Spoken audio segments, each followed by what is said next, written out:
আমি এনসিপির পক্ষ থেকে গণভোটের হাতে সমর্থনের জন্য প্রচারণা চালাচ্ছি এবং গণভোট হচ্ছে জুলাই সনদ সংস্কার জুলাই সনদ সংস্কারের পক্ষে এবং সাংবিধানিক কিছু সংস্কারের জন্য এই গণভোটের হার সমর্থন আমরা নিতে আমরা জয়পুরহাট জেলা থেকে এসেছি এবং জয়পুরহাট জেলা যেহেতু পূর্ববর্তী এলাকা এজন্য এখানে ম্যাক্সিমাম মানুষই জানে না যে আসলে গণভোট কি। তারা বোঝেই না যে গণভোট কি, কিন্তু তারা বোঝে না যে আসলে গণভোট। কিন্তু আমরা তাদেরকে সচেতন করার জন্য এবং ন্যায়ের পক্ষে আমাদের দেশের যে সংস্কার হবে এবং ভালো কিছু হবে এই যে সচেতনতা বাড়াতে এবং হাতে সমর্থন নেওয়ার জন্য আমি গণভোটের প্রচারণা চালাচ্ছি। আজ আমরা জাতীয় ছাত্র শক্তি জয়পুরহাট জেলা পক্ষ থেকে কালাই উপজেলায় আসছি। কালাই উপজেলার বিভিন্ন গ্রামগঞ্জে আমরা যাচ্ছি। আগামী 12 ফেব্রুয়ারি জাতীয় নির্বাচন এবং গণভোট অনুষ্ঠিত হবে। নিতান্ত গ্রামের মানুষজন গণভোট সম্পর্কে অবগত না। আমরা তাদেরকে চেষ্টা করতেছি গণভোট সম্পর্কে অবগত করার জন্য। আগামী আমরা যে নির্বাচন হবে সেই নির্বাচনে গণভোটের সম্পর্কে তাদেরকে জানাচ্ছি যে জুলাই সনদ বাস্তবায়ন করার জন্য, পরিবর্তন এবং সংস্কারের করার জন্য জুলাই বাস্তবায়ন হওয়ার পক্ষে হলেও নির্বাচনে গণভোটে হ্যাঁ পক্ষে ভোট দিতে হবে।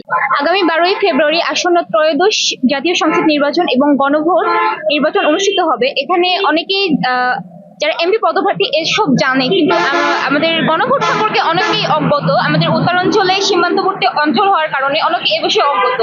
আমরা তাদেরকে এই গণভোট সম্পর্কে সচেতন করার জন্য এনসিপির পক্ষ থেকে তাদের সচেতনতা বৃদ্ধি করার জন্য এখানে এসেছি। আমরা প্রচারণা চালাচ্ছি গ্রাম মহল্লা সব জায়গায় গিয়ে আমরা জনসাধারণকে বলছি, গণভোট সম্পর্কে জানাচ্ছি যে এটার আগামী ভবিষ্যৎ বাংলাদেশ কেমন হতে পারে, কি কি এই ধারা রয়েছে, সংবিধানের কেমন পরিবর্তন হতে পারে, আমরা এটাতে কেমন সুযোগ সুবিধা পেতে পারি, এই সম্পর্কে আসলে আমরা সচেতনতা বৃদ্ধি করছি তাদের মধ্যে। বাত ব্যথা, প্যারালাইসিস কিংবা আর্থ্রাইটিস, আধুনিক ফিজিওথেরাপি ও পুনর্বাসন চিকিৎসায় নির্ভরযোগ্য নাম ডিপিআরসি।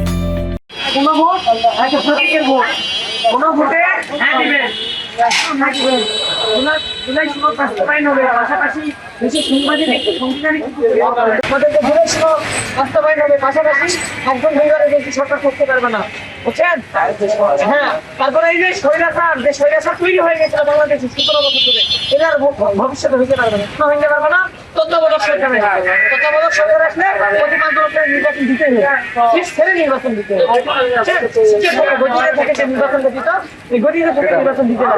গণভোটটা আপনার জেলা সনদ বাস্তবায়ন করার জন্য, দেশ পরিবর্তন করার জন্য, দেশ সংস্কার করার জন্য এই হচ্ছে জেলা সনদের পক্ষ থেকে হ্যাঁ ভোট দিতে হবে।